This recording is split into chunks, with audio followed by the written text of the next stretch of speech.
కాకినాడ సెజ్పై బహిరంగ చర్చకు రావాలని వైసీపీ నేతలకు మాజీ ఎమ్మెల్యే వర్మ సవాళ్లు విసిరారు. కార్యకర్తలతో పిఠాపురంలోని ఉప్పాడ బస్టాండ్ వద్దకు భారీ ర్యాలీగా వెళ్లారు. ఇటీవల కాకినాడ సెజ్ వ్యవహారంపై చంద్రబాబుపై మాజీ మంత్రి కురసాల కన్నబాబు, దాడిశెట్టి రాజా, కాకినాడ మాజీ ఎంపీ వంగా గీత తీవ్రస్థాయిలో విమర్శలు చేశారు. వారు చర్చలో పాల్గొనేందుకు కుర్చీలను ఏర్పాటు చేశారు వర్మ. అయితే సవాల్ను వైసీపీ నేతలు స్వీకరించలేదు. వైసీపీ నేతలు రాక కోసం వర్మ, టీడీపీ కార్యకర్తలు చాలాసేపు ఎదురుచూశారు. బహిరంగ చర్చకు రాని వైసీపీ నేతలు వారు చేసిన ఆరోపణలు అవాస్తవని ఒప్పుకున్నట్టే అని వర్మ అంటున్నారు.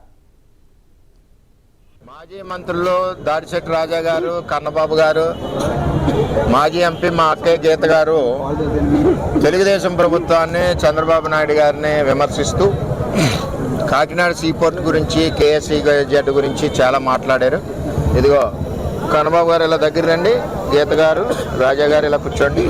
ఇక్కడ ఉన్నారు ముగ్గురు. ఈవేళ చర్చికి రమ్మంటే భయపడి ముగ్గురు పారిపోయారు. వాస్తవంగా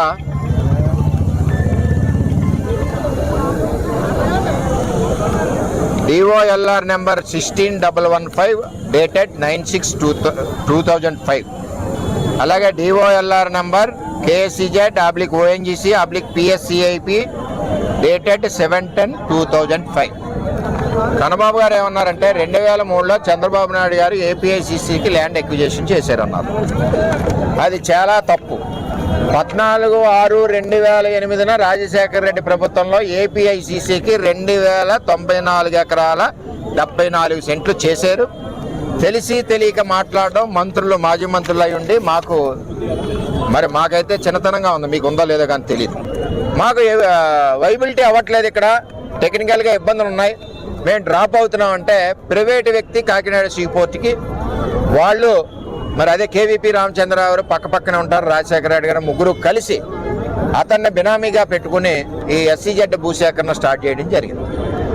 ఈ విధంగా రాజశేఖర ప్రభుత్వం మన రైతుల్ని 10,000 ఎకరాలకు సంబంధించిన రైతులందరినీ కూడా రోడ్డు మీద పెట్టి కేవలం ఏంటంటే రాజశేఖర రెడ్డి పాదయాత్ర రావడమే మన దరిద్రం.